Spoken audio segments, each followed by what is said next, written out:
రాష్ట్రంలోని ప్రతి జిల్లా కేంద్రంలో విద్యుత్ సామాగ్రి స్టోర్ను ఏర్పాటు చేయాలని ఉప ముఖ్యమంత్రి భట్టి విక్రమార్క ఆదేశించారు. 2030 నాటికి గరిష్ట విద్యుత్ డిమాండ్ 24,215 మెగావాట్లకు చేరుతుందని ఆయన అంచనా వేశారు.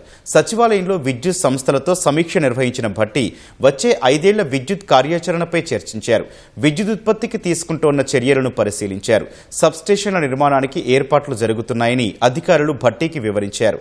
7,913 మెగావాట్ల సౌర విద్యుత్ ఉత్పత్తి ప్లాంట్లుండగా 2030 నాటికి ఆ సామర్థ్యాన్ని 19,874 మెగావాట్లకు చేర్చనున్నట్లు తెలిపారు.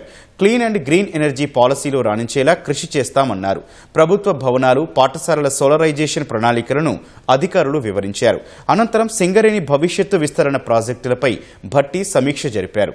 బొగ్గు రంగంతో పాటు క్రిటికల్ మినరల్స్, సంప్రదాయేతర ఇంధన వనరుల రంగంలోనూ సింగరేణి సత్తా చాటాలని భట్టి ఆకాంక్షించారు. గ్రాఫైట్, లిథియం, కాపర్ ఖనిజాలకు డిమాండ్ ఉందని, వాటి అన్వేషణ అవకాశాలను అందిపుచ్చుకోవాలని నిర్దేశించారు. రాజస్థాన్తో అవగాహన ఒప్పందం మేరకు విద్యుత్, సోలార్ ప్లాంట్ల ఏర్పాటుకు కార్యాచరణ సిద్ధం చేయాలని ఆదేశించారు.